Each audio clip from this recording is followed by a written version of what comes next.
Assalamualaikum warahmatullahi wabarakatuh dan salam sayang buat semua penonton setia Nona. Kita sering mendengar istilah work-life balance. Bahasa mudahnya, keseimbangan dalam pekerjaan dan kehidupan seharian. Situasi ini diidamkan oleh setiap individu. Kedengaran sukar tetapi tidak mustahil. Bagi wanita yang berkerjaya, terutamanya golongan ibu yang menguruskan rumah tangga serta anak-anak, menangani konflik di tempat kerja bukanlah sesuatu yang mudah. Namun Mira yakin perkara ini boleh diatasi dengan adanya sistem sokongan yang hebat di sekeliling kita. Maka sama-samalah kita menyokong dan memberi semangat serta inspirasi kepada insan lain untuk mengharungi segala cabaran dalam kehidupan. Menarik di Nona minggu ini. Saya fikir usia saya 26 tahun, macam mana saya nak hidup tanpa kaki. Sekarang kenangan yang tercipta tu semuanya memori yang indah sebab kekurangan bukan penghalang lah untuk kita hidup bahagia. Tercetusnya idea menghias rumah ni disebabkan rumah ni adalah rumah pertama kami. Kami inginkan konsep yang minimal, tak banyak hiasan dan nampak luas lah. Inilah hasilnya, kuah asam pedas yang kita telah masak tadi. Kadang-kadang pizza ni kita kena make it simple tapi rasanya sedap.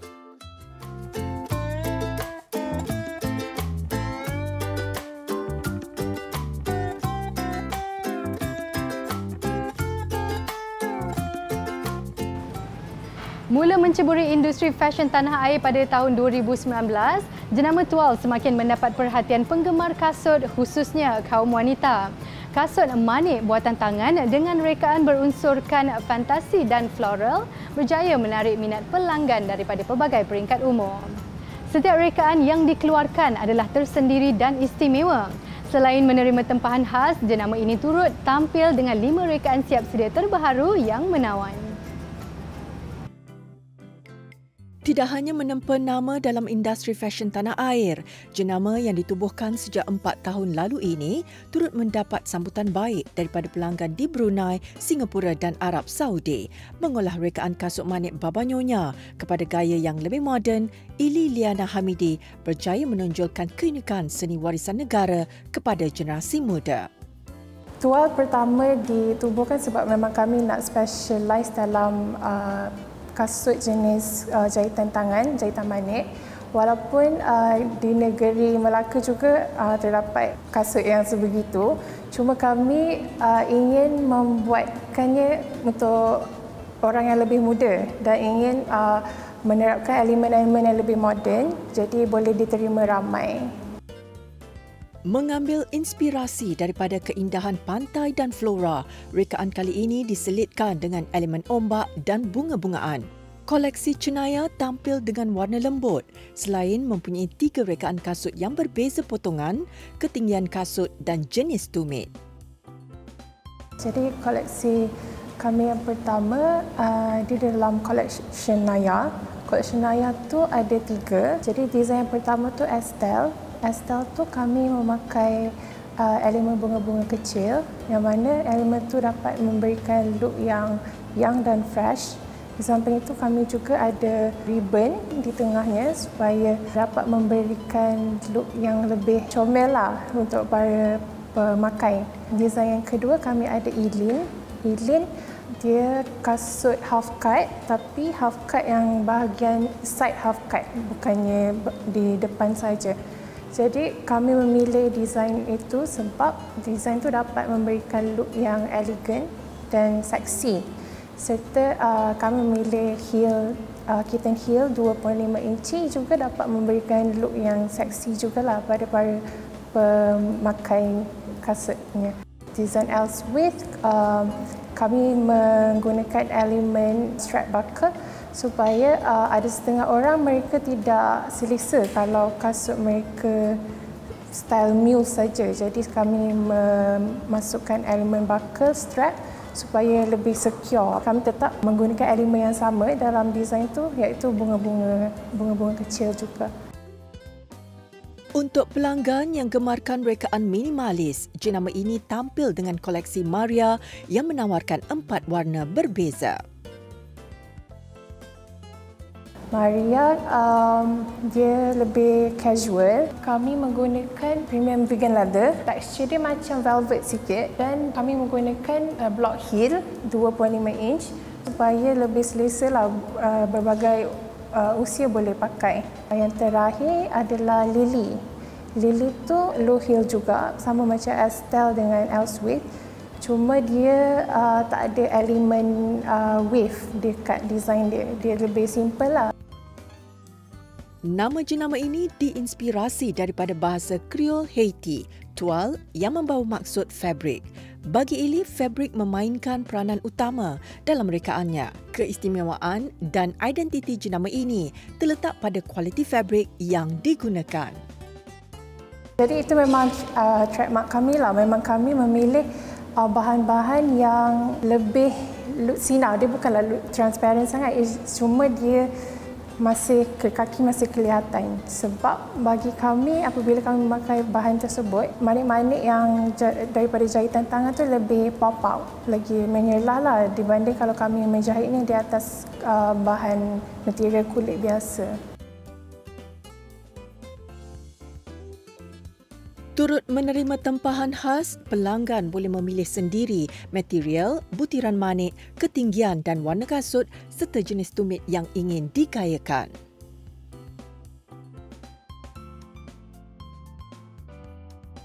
Kami juga menawarkan servis untuk custom made yang mana mereka berpeluang untuk be a part of the design. Jadi mereka boleh berikan sebarang desain yang mereka inginkan dan kami akan merealisasikan desain-desain mereka. Saya ingin orang ramai, terutama di Malaysia, dapat lebih appreciate kasut-kasut jahitan tangan sebab setengah mereka macam takut kan nak pakai sebab bagi mereka terlalu fancy. Tapi sebenarnya tak. Jadi saya ingin merubahlah persepsi mereka supaya mereka lebih boleh terima desain kami. Label ini membawa identiti klasik dengan sentuhan kreatif yang tersendiri. Rekaan kasutnya yang elegan dan versatile bukan sahaja sesuai dikayakan ke pelbagai majlis, malah turut selesa untuk kegunaan harian.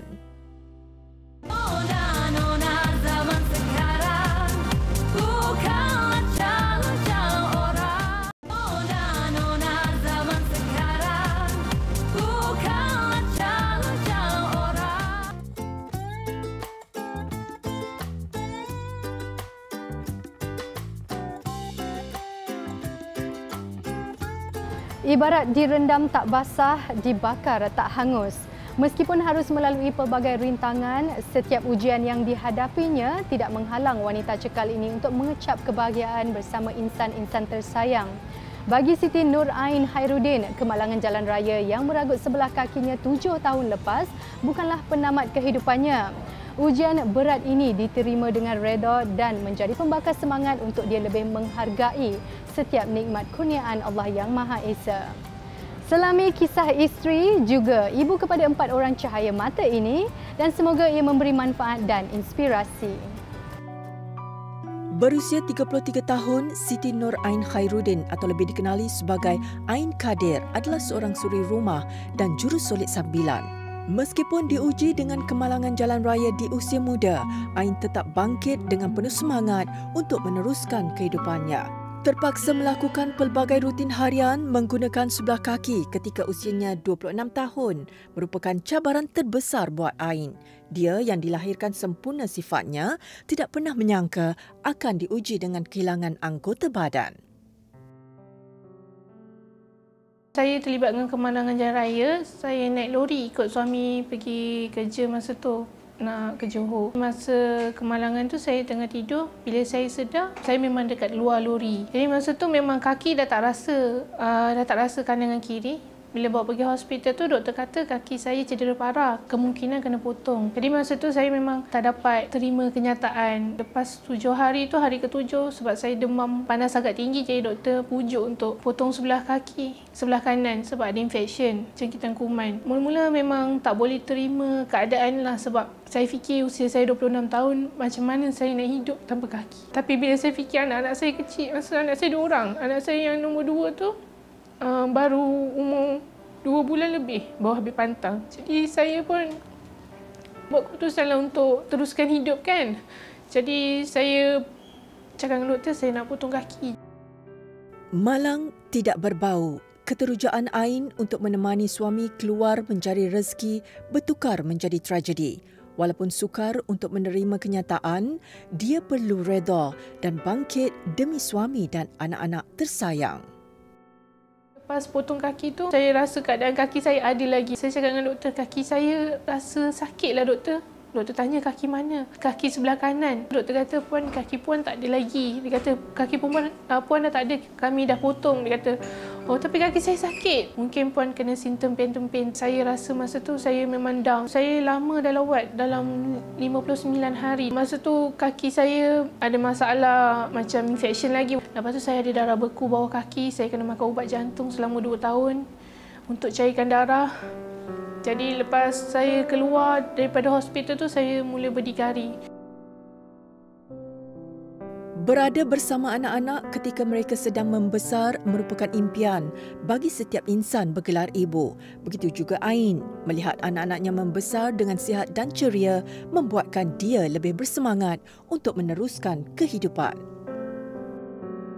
Anak-anak lah sebenarnya punca kekuatan saya sebab saya fikir masa saya accident tu yang Allah tu panjangkan umur saya sebab saya boleh besarkan anak-anak. Setiap kali saya dekat hospital, anak-anak datang melawat, memang perkara yang pertama yang saya nak ialah balik dengan anak-anak. Suami saya pun banyak bantu juga. Dia jaga saya selama sebulan dekat hospital. Tapi suamilah yang banyak bersabar. Kalau Ain nak keluar daripada rumah, tak mampu nak keluar, dia yang akan dukung Ain. Ke mana-mana pun dia akan bantu, dia yang akan tolak Ain. Sampai satu tahap tu, Ain dah rasa macam okey, tak apalah, semuanya dah jadi kan. So memang sebabkan kesabaran dia itulah Ain pun boleh bersabar untuk teruskan kehidupan.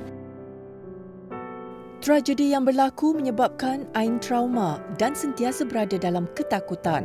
Namun, hasil sokongan dan dorongan keluarga, terutamanya suami, berjaya membantu Ain untuk mengatasi kelemahannya.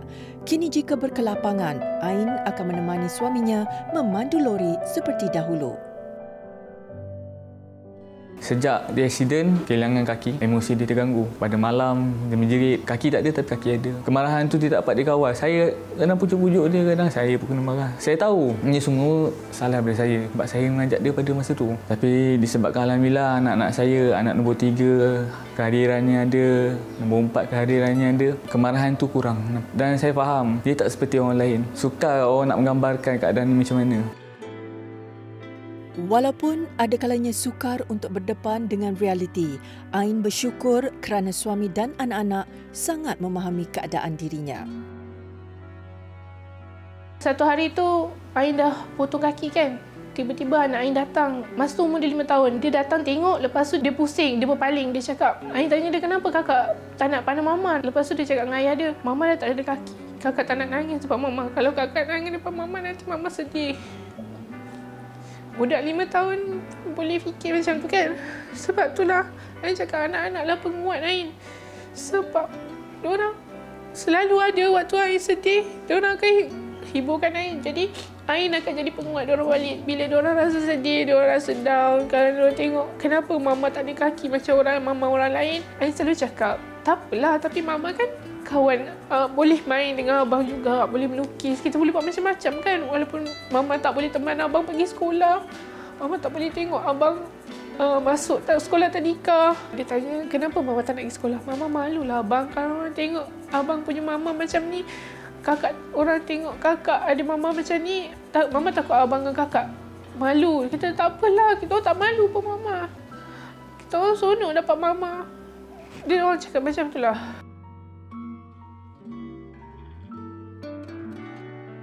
Kakak selalu suka melukis dengan mama, memasak, tengok cerita dengan mama.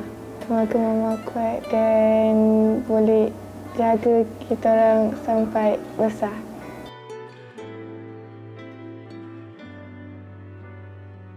Tu mama ambil balang, kena tolong masuk rumah. Selalu suka buat macam mendu kuih. Semoga mama jadi tuat. Kakak abang adik kena sayang mama.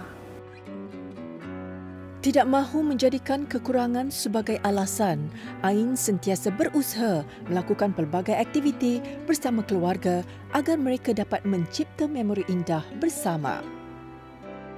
Sekarang lagi berbeza sebab dulu anak dua je, tapi sekarang ni Ain duduk atas kursi roda dan berjalan pakai tongkat, jadi anak-anak pun faham. Rasa macam sekarang kenangan yang tercipta tu semuanya memori yang indah sebab kekurangan bukan penghalang lah untuk kita hidup bahagia, untuk cipta memori dengan anak-anak. Momen cemas masa Ain mengandung anak nombor 3, dah cuba untuk berjalan pakai tongkat, pakai yang walking frame kan. Tapi masa tengah jalan pakai tongkat tu Ain jatuh terduduk ke belakang. Itu paling cemas. Memang terus bawa pergi hospital sebab takut mengalami keguguran. Lepas tu Ain tak pernah give up lah. Pernah juga nak cuba pakai kaki palsu sebab Ain ada fix screw dekat sebelah kiri, ada patah bahagian dekat dengan bahagian sendi. Jadi fix screw tu sepatutnya tidak perlu dikeluarkan, tapi sebabkan beban badan dan terlampau berat dan kaki palsu tu, fix screw tu berjalan nak tercucuk. Jadi dia orang keluarkan balik. Sebab itulah Ain ambil masa yang lama untuk berjalan.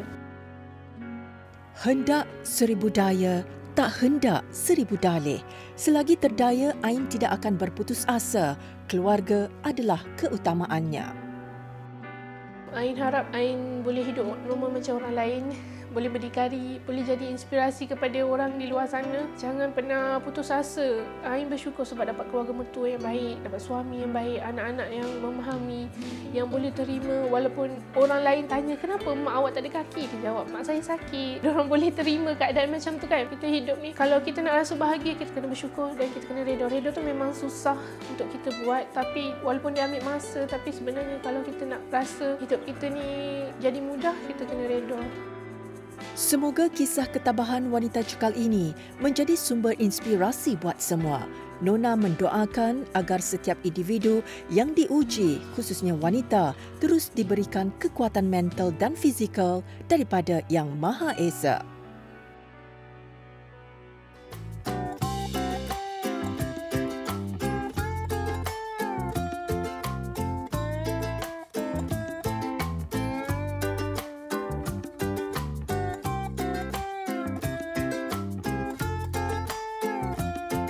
Membawa konsep ala percutian di pusat peranginan, Cafe Elephant Resort yang terletak di pusat membeli belah Wan Utama Petaling Jaya Selangor menjadi lokasi siaran Nona minggu ini. Sesuai dengan slogannya, Here Everyday is a Holiday, sentuhan dekorasinya yang bertemakan tropika mampu memberikan anda suasana yang santai dan tenang. Pelbagai juadah ada disajikan dan antara yang menjadi pilihan pengunjung pastinya masakan Melayu dan Barat. Selain itu, hidangan kopi penuh aroma serta variasi sajian pemanis mulut yang enak juga menjadi kegemaran pelanggan yang berkunjung ke sini.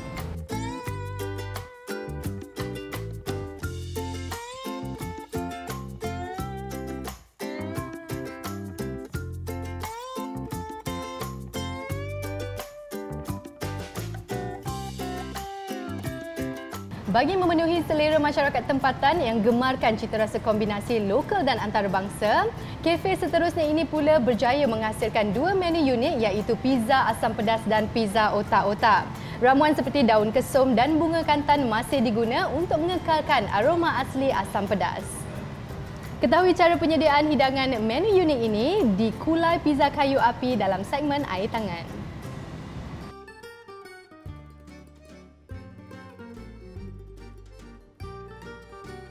Hari ini saya akan tunjukkan kepada tuan-tuan dan puan-puan semua pizza asam pedas muar. Resipi kuah asam pedas itu sebenarnya datang daripada mak saya, Hajah Khatijah binti Abdul Wahid, dan kemudian saya berbincang dengan isteri saya dan isteri saya mengolah sedikit kuah asam pedas itu untuk membolehkannya dijadikan sebagai pizza asam pedas muar. Bahan-bahan untuk membuat sos asam pedas adalah halia, bawang putih, bawang merah dan kunyit hidup. Kesemua bahan-bahan ini perlu dikisar. Manakala bunga kantan dan daun kesum pula untuk menambah aroma asam pedas. Seperti mana yang kita maklum, asam pedas ni ada pelbagai jenis. Kepekatan kuah tu berbeza-beza mengikut tempat. Cili kering jangan lupa untuk dijadikan satu lagi bahannya. Cili kering yang telah dikisar juga. Dan kita gaul di dalam kuali seperti biasa sehingga dia benar-benar masak cilinya. Kemudian kita masukkan daun kesum, masukkan bunga kantan ke dalam kuah yang sedang menggelegak dalam kuali tersebut. So asam pedas muar saya ni dia lebih pekat dan likat sedikit. Inilah hasilnya kuah asam pedas yang kita telah masak tadi. Untuk pizza ni, dia paling penting adalah dia punya dough. Kita akan tossing dulu dough ini. Dia dah menjadi sebulat seperti ini. Next, kita kena buat lubang dulu supaya nanti bila kita bakar dia akan mengembangkan dough ini lagi. Okey. So, langkah seterusnya untuk pizza kita kena letak base sauce. So, untuk pizza asam pedas ni kita pakai base sauce kuah asam pedas tadi. So, kita ratakan di atas pizza dough ini. Tapi jangan sampai terkeluarlah daripada dia punya sempadan ataupun crust pizza tersebutlah. Ya. So kalau pizza lain kita pakai base sauce tomato, ada some Italian herbs dan sebagainya lah. Macam untuk ini kita pakai asam pedas. Okey. So topping seterusnya kita gunakan tuna, ikan tuna ya. So kita taburkan. Bila kita topping ni, pizza ni pada mulanya akan berbentuk bulat. Nanti bila kita dah masak, kita potong dia jadi segitiga. Sebab itu bila kita tabur tu biarkan dia sekata lah. Bila kita potong segitiga tu semua orang dapat rasa. Bawang Holland kita just tabur saja di atas pizza ni. Kalau ada setengah orang suka bawang yang lebih, kita letak lebih lah. Kita akan letak hirisan terung. So kita susunkan dia. Dia terbakar dengan kayu tu nanti terung ni dia akan jadi lagi sedap. So itu saja dia punya topping dia sebenarnya. Kadang-kadang pizza ni kita kena make it simple tapi rasanya sedap. Pizza dia tak akan sempurna tanpa cheese. Kita taburkan cheese, kombinasi antara kuah pedas-pedas tu dengan cheese tersebut dengan bawang Holland yang terbakar dengan terung yang dibakar dengan kayu api tu, dia akan memberi satu rasa yang cukup sedap. Okey, setelah kita selesai, inilah masanya untuk kita bakar dalam dapur batu saya kat belakang ni. Macam biasa kita sodok, kita angkat dan kita terus letak dalam dapur batu ni. Pizza hanya perlu dibakar selama 5 hingga 7 minit menggunakan bara dan suhu yang sesuai. Yang kedua, pizza yang saya nak tunjukkan adalah pizza otak-otak royal. Sama juga, kita perlukan dough. Kita akan leperkan dough ni dulu. Seperti biasa, dah siap. Kita kena lubangkan dulu dough ni. Kita letakkan base sauce tomato, resepi sendiri sebenarnya. Rasa base sauce ni lebih kepada Nusantara. Taburkan di sini. Ya, kita ratakan di atas dough ni. Kita pula nak lebih, kita boleh tabur lebih. Kemudian kita letakkan bawang Holland. Boleh letak sebanyak mana yang nak. Kemudian kita taburkan cheese. Sama juga kita menggunakan cheese mozzarella. Kita taburkan rata-rata. Seterusnya, ini adalah otak-otak yang saya gunakan. Ya, dia sebenarnya otak-otak daun. Patah-patahkan dia, kita susun cantik-cantik atas dough yang dah kita letak cheese tadi. Kita susunkan seperti ini. Ini resepi rahsia saya jugalah. Ya, ada daun kunyit, ada sikit santan dan sebagainya. Letakkan di atas otak-otak yang telah kita susun tadi. Kadang-kadang ada orang nak pedas. So, saya gunakan chili flake lah. So, saya letakkan atas otak-otak ni. Terpulanglah ikut kepedasan masing-masing. Dan kita akan mula bakar pizza ini. Dapur khas ini menggunakan kayu rambutan sebagai bahan bakar. Selain menghasilkan bara dan tahap kepanasan yang terbaik, ia juga memberi aroma klasik pada setiap kepingan pizza.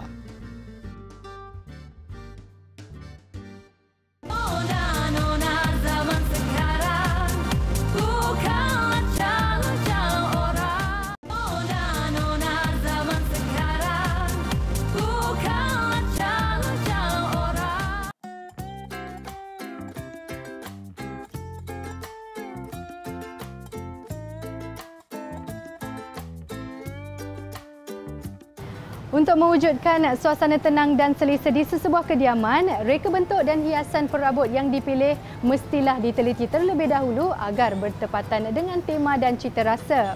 Bagi yang gemarkan hiasan minimalis dengan gabungan unsur semula jadi serta warna-warna natural, konsep dekorasi Japandi merupakan antara yang popular dan sering menjadi ikutan. Mas Mona Mas Saleh akan berkongsi pengalamannya dalam menghias kediaman idaman dalam segmen Diary Deco. Bukan sahaja mampu mewujudkan suasana yang tenang dan santai, konsep dekorasi Japandi dengan hiasan yang sederhana turut memberi keselesaan. Tercetusnya idea menghias rumah ni disebabkan rumah ni adalah rumah pertama kami. So kami mahukan rumah ni menjadi rumah impian kami dengan rekaan dalaman yang kami mahukan.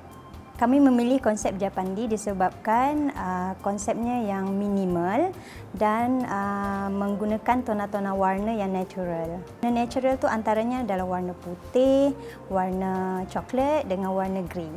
Kami inginkan konsep yang minimal, tak banyak hiasan dan nampak luas lah. Warna putih dan coklat muda yang menjadi kesukaan pemilik menghiasi bahagian pintu masuk kediaman. Padanan rona yang sesuai mesti diambil kira supaya kombinasi warna yang diterapkan di segenap ruang kelihatan menarik.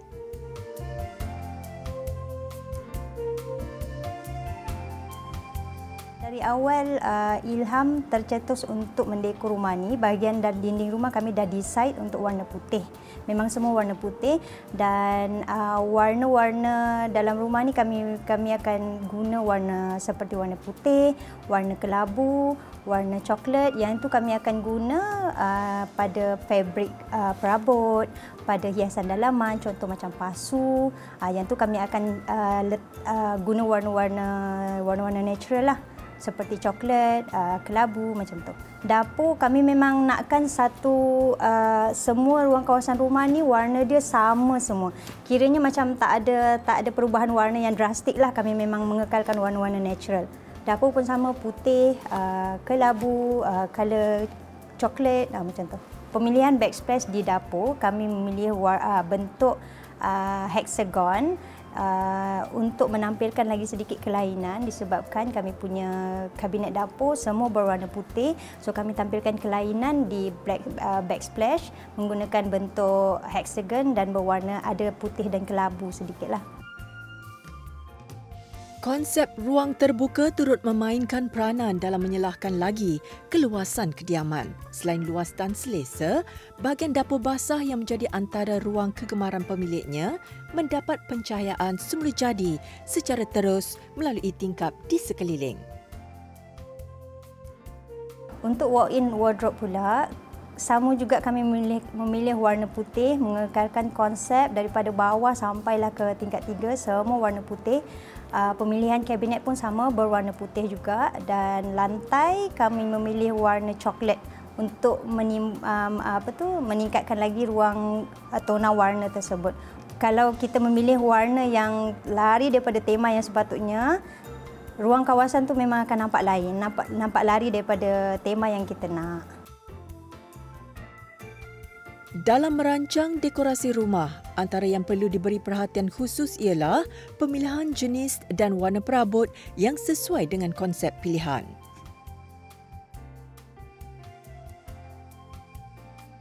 Untuk jenis hiasan yang sesuai untuk rumah saya, poin utama saya mesti pilih yang simple, yang tak terlalu sarat dan mudah untuk dijaga dan semestinya color juga. Siapa yang baru berjinak hias rumah idaman, bagi saya tentukan dahulu tema yang anda inginkan dan pastikan tema tu sesuai dengan minat sendiri dan mudah untuk dicarilah di luar sana. Untuk menghias kediaman agar kelihatan menarik dengan konsep dekorasi yang dipilih, bukanlah semudah yang disangka. Namun rujukan daripada pelbagai sumber boleh dijadikan sebagai panduan dalam merealisasikan impian.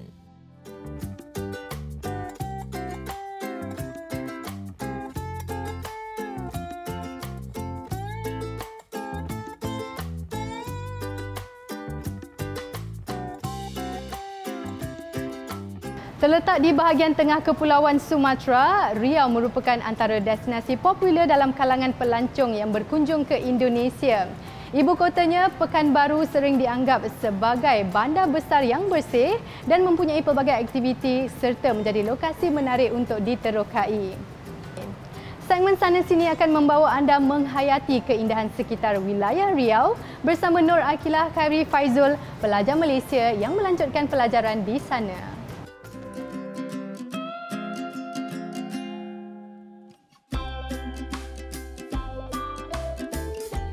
Cukup terkenal sebagai penghasil minyak mentah terbesar di Republik Indonesia, wilayah Riau juga merupakan antara lokasi pelancongan yang menarik untuk dilawati sekiranya anda berkunjung ke sini.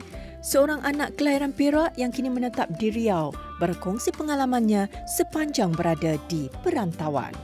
Hai semua penonton Nona, apa khabar? Perkenalkan saya Nur Akilah binti Khairi Faizul dari Fakultas Syariah dan Hukum Perbandingan Mazhab di Universitas Islam Negeri Sultan Syarif Kasim Riau, Indonesia. Saya sudah berada di Indonesia selama 4 tahun dari tahun 2019 sehingga kini. Mungkin Riau kurang popular dari segi pelancongan, tetapi ada beberapa tempat yang menarik yang boleh kita kunjungi. Asia Heritage merupakan antara lokasi menarik yang menjadi tumpuan pelancong.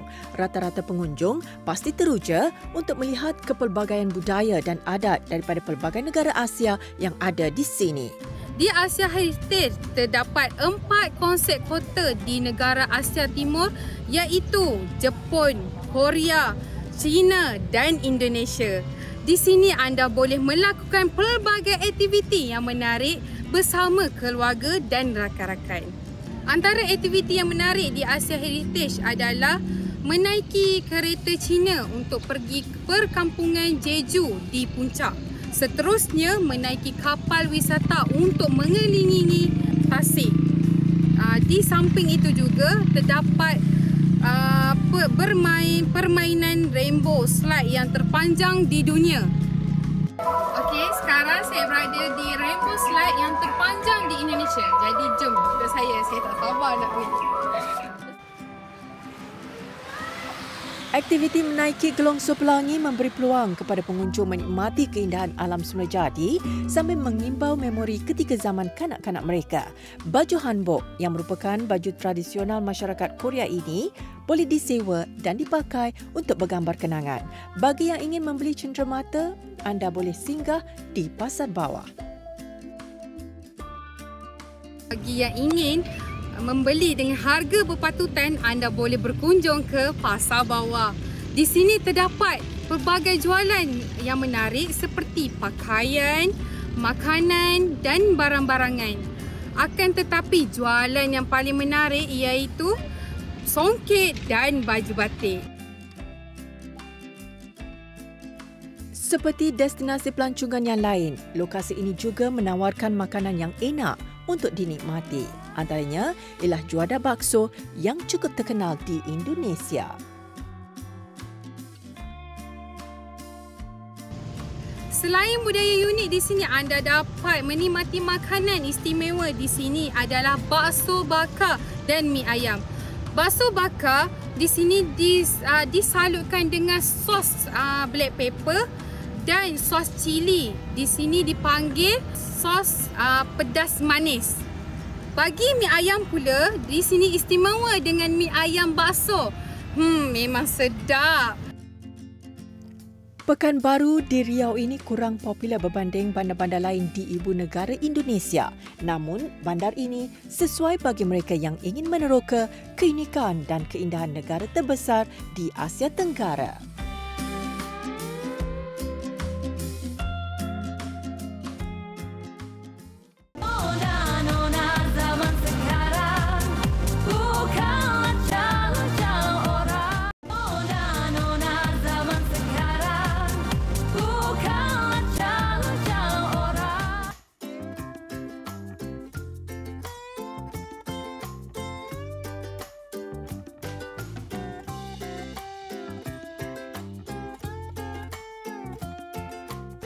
Peranan sebagai seorang suri rumah ada kalanya dipandang remeh oleh masyarakat. Namun hakikatnya, baik suri rumah maupun wanita berkerjaya, kedua-duanya mempunyai tugas dan tanggungjawab yang perlu digalas. Bukan hanya menguruskan hal rumah tangga dan keperluan pasangan, suri rumah juga merupakan individu yang memainkan peranan penting dalam mendidik dan membesarkan cahaya mata. Ikuti kupasan selanjutnya daripada Ustaz Fawaz Fazil mengenai darjat suri rumah dalam segmen Nur.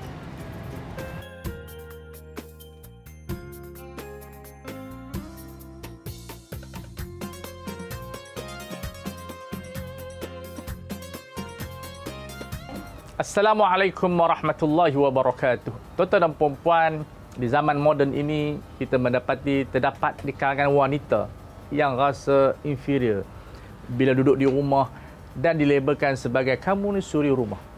Tetapi sebenarnya inilah kekuatan tonggak sebuah bangsa dan negara. Napoleon pernah ditanya, apakah kubu yang paling kuat dalam sebuah negara? Dia menjawab, wanita salihah. Dan wanita salihah itu tentulah seorang ibu, seorang suri rumah yang mana mereka lah tempat yang memprodukkan lelaki-lelaki dan wanita tokoh-tokoh yang sangat hebat. Tangan yang menghayun buayan, tangan itulah yang menggoncangkan dunia. Sebab itu Ahmad Syauqi seorang penyair menyebutkan al-ummu hiyal madrasatul ula idza a'dattaha a'datta sya'ban tayyibal a'raq. Ibu adalah sekolah yang pertama. Makna suri rumah. Kalau kamu menyediakan ibu yang terbaik, kamu telah menyediakan bangsa yang sangat baik. Jadi suri rumah ini, kata ulama seperti Syekh Muhammad Ghazali, jangan kita meremeh-remehkan, jangan kita merendahkan title ini. Kerana semua tokoh-tokoh ini lahir daripada wanita yang bertitlekan suri rumah. Tuan-tuan dan puan-puan, zaman moden yang penuh dengan kekeliruan menyatakan kita inginkan wanita yang moden, wanita yang bebas, tetapi akhirnya kita mendapati anak-anak terbiar. Di sisi kekeluargaan mendapati masalah yang begitu dahsyat. Tidak ada ketenangan, tidak ada keharmonian. Maka apa yang berlaku di barat itu telah menunjukkan kepada kita hancurnya rumah tangga mereka, institusi kekeluargaan mereka hasil daripada meremehkan tugas suri rumah. Kalau kita inginkan mengembalikan bangsa kita, umat kita kepada jalan yang betul, sediakan suri rumah yang berdaya saing, suri rumah yang mempunyai matlamat, suri rumah yang mempunyai ilmu. Lihat saja Sayyidatuna Fatimah radhiyallahu taala anha. Beliau seorang suri rumah yang bekerja di rumah tetapi melahirkan Al-Hasan dan juga Al-Husain. Beliau adalah insan, adalah penghulu wanita syurga. Dia adalah wanita yang sangat istimewa. Kadang-kadang kita terdengar di kalangan wanita, mereka berkata, dia tak apalah suri rumah. Kami ni di luar, tak sempat nak buat tu, tak sempat nak buat ni. Tetapi sebenarnya, kalau kita melihat kepada realiti, apabila seseorang isteri tidak dapat melaksanakan tugas sebagai suri rumah, ketenangan di rumah tak ada. Anak-anak tidak merasai kasih sayang ibu. Sebab itu walaupun kita sebagai wanita yang bekerja, jangan buang title suri rumah. Tetap saya adalah suri rumah di samping saya bekerja. Supaya kita tidak meremehkan nama yang mana mendapat satu title yang luar biasa daripada orang Islam dan bukan Islam. Jadi saya nak sebutkan di sini betapa pentingnya suri rumah diangkat. Kerana yang pertama, ketenangan di rumah. Anak-anak mendapat kasih sayang. Suami merasai nikmat apabila mempunyai isteri. Kerana di antara kebahagiaan seorang suami apabila dibina rumah tangga di atas isteri yang salihah. Sudah tentu isteri salihah itu titlenya ialah suri rumah yang menjadi suri hati, yang menjadi suri segala-galanya. Maka kita jangan meremehkan suri rumah. Angkat darjat mereka. Sekian dahulu. Assalamualaikum warahmatullahi wabarakatuh.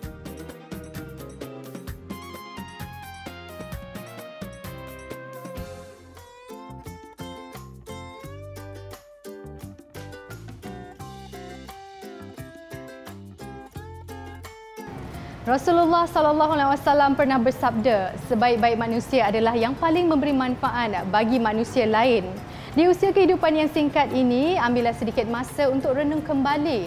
Adakah selama ini kita sentiasa memberi manfaat atau sebaliknya? Lakukan sesuatu dengan ikhlas untuk diri sendiri maupun orang sekeliling supaya setiap tindakan serta perbuatan kita mampu memberi kebaikan sekaligus menjadi asbab kebahagiaan buat insan lain juga. Baiklah, hampir sejam bersiaran, Nona sudah sampai ke penghujungnya. Terima kasih sekali lagi kepada Cafe Elephant Resort Bandar Utama kerana sudi menerima kunjungan kami hari ini.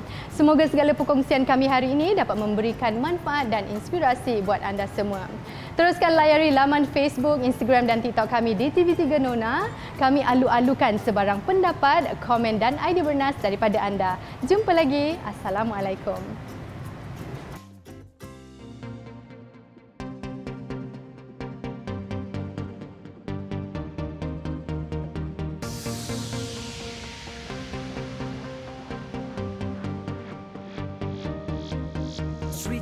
Sri Kandi masa kini yang bekerja ya juga ibu dan istri, cabaran